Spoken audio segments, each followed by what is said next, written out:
அஸ்ஸலாமு அலைக்கும் வரஹ்மத்துல்லாஹி வபரகாத்துஹு. கூட்டு குர்பானி எச்சரிக்கை. நான் ஏன் தூங்கும் போது எப்படி சொல்லி தூங்குறேன்னா, இன்றைக்கு மூலைக்கு மூலை, தெருவுக்கு தெரு பல இடங்களிலே கூட்டு குர்பானி நடத்தப்படுகிறது. அப்படி கூட்டு குர்பானி நடத்தப்படுகிற பெரும்பான்மையான இடங்களில் மார்க்கம் காட்டித் தருகிற வழிமுறைகளை பின்பற்றப்படுவதில்லை என்பதுதான் நிதர்சனமான உண்மை. கூட்டு குர்பானிக்கென்று மார்க்கம் சில வழிமுறைகளை வைத்திருக்கிறது. அந்த வழிமுறைகள் பெரும்பான்மையான இடங்களில் பேணப்படுவதில்லை. இது எங்கேயோ நடந்ததை கேள்விப்பட்டு நம்ம சொல்லல, நம்மளே நேரடியாக ஒரு இடத்திலே நடந்ததை பார்த்தோம். அங்க போய் இதுவெல்லாம் தப்பு, இப்படி செஞ்சா யாருடைய குர்பானியும் கூடாது அப்படிங்கிறதையும் எடுத்து சொன்னோம். அதற்கு அவங்க சொன்ன பதில், நாங்க பல வருஷமா அப்படிதான் பண்ணிட்டு இருக்கிறோம். இவங்க பல வருஷமா பண்றதுனால மார்க்கத்துடைய சட்டம் மாறிவிடுமா? அங்க என்ன நடந்தது அப்படின்னா, கூட்டு குர்பானி அப்படிங்கிறது 7 நபர்கள் சேர்ந்து ஒரு மாட்டை அல்லது ஒரு ஒட்டகத்தை குர்பானி கொடுப்பது. குர்பானி கொடுக்கப்பட்ட அந்த பிராணியினுடைய இறைச்சியை 7 சரிபங்காக பிரிச்சு 7 நபருடைய கையில ஒப்படைச்சிடணும். அதுக்கப்புறம் அதை மற்றவர்களுக்கு கொடுப்பது, கொடுக்காமல் இருப்பது, அதெல்லாம் அது அவனுடைய தனிப்பட்ட விஷயம்.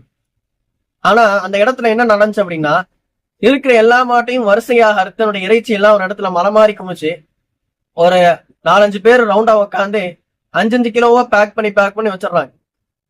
அந்த கூட்டு குர்பானியில சேர்ந்தவங்க ஒவ்வொருத்தரும் வரும்போது அந்த ஒவ்வொரு டோக்கனுக்கும் 5-5 கிலோ பேக்கெட் எடுத்து கொடுத்துட்றாங்க. மீதி கறியெல்லாம் நாங்க மத்தவங்களுக்கு கொடுத்துக்கிறோம் அப்படின்னு சொல்லி, இதை கூட்டு குர்பானி கொடுப்பவர்களுடைய விருப்பமே இல்லாம அவங்களாக நம்மளா எனக்கு இவ்வளவு கறி தேவைப்படாது, யாருக்கா கொடுத்துருங்கன்னு சொல்லி கொடுக்கறது வேற. குர்பானி கொடுப்பவர்களுடைய அனுமதி இல்லாம அவங்களே 5-5 கிலோ கொடுத்துட்டு மீதி கறியை நாங்க எல்லாத்துக்கும் சப்ளை பண்ணிக்கிறோம் அப்படின்னு சொல்லி அவங்களே அந்த கறியை வச்சுக்கிறாங்க. அதை யாருக்கு கொடுக்குறாங்க, என்ன கொடுக்குறாங்கன்னு தெரியாது. அப்பதான் நம்ம போய் சொன்னோம், கூட்டு குர்பானி அப்படிங்கிறது 7 பங்கா பிரிச்சு 7 பேருடைய கையில கொடுத்துடணும். அவங்களாக விருப்பப்பட்டு உங்கள்கிட்ட கொடுத்தா அது வேற. ஆனால் 7 பங்காக பிரிக்காம இப்படி எல்லா இறைச்சியும் ஒன்னா போட்டு இப்படி 5-5 கிலோவா கொடுக்கும் பொழுது யாருடைய குர்பானியும் கூடாமல் போய்விடும் என்று சொல்லுகிற பொழுது அதை அவர்களுக்கு ஏற்பதற்கு மனம் இல்லை. நாங்க இப்படிதான் பல ஆண்டுகளாக செஞ்சுட்டு இருக்கிறோம் அப்படின்னு சொல்றாங்க. எனவே கூட்டு குர்பானி கொடுப்பவர்கள் மிக எச்சரிக்கையோடு விசாரித்து, அந்த கூட்டு குர்பானி கொடுக்கிற இடத்துல எப்படி கொடுக்கப்படுது அப்படிங்கிறத எல்லாம் விசாரிச்சு கூட்டு குர்பானி கொடுக்க வேண்டும்.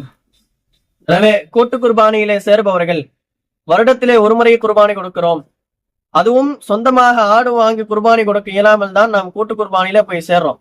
அதுவும் கூடாமல் போயிருச்சுன்னா அது நம்ம கூட்டு குர்பானியிலே சேர்ந்து எந்த பலனும் இல்லை. எனவே கூட்டு குர்பானியிலே சேருகிற பொழுது மிக எச்சரிக்கையோடு விசாரித்து சேருங்கள். இங்க எப்படி இறைச்சி எல்லாம் எப்படி விநியோகம் செய்யப்படும், எப்படி பிரிக்கப்படும் அப்படிங்கறதையெல்லாம் மிக தெளிவாக விசாரித்து கூட்டு குர்பானியிலே சேருங்கள்.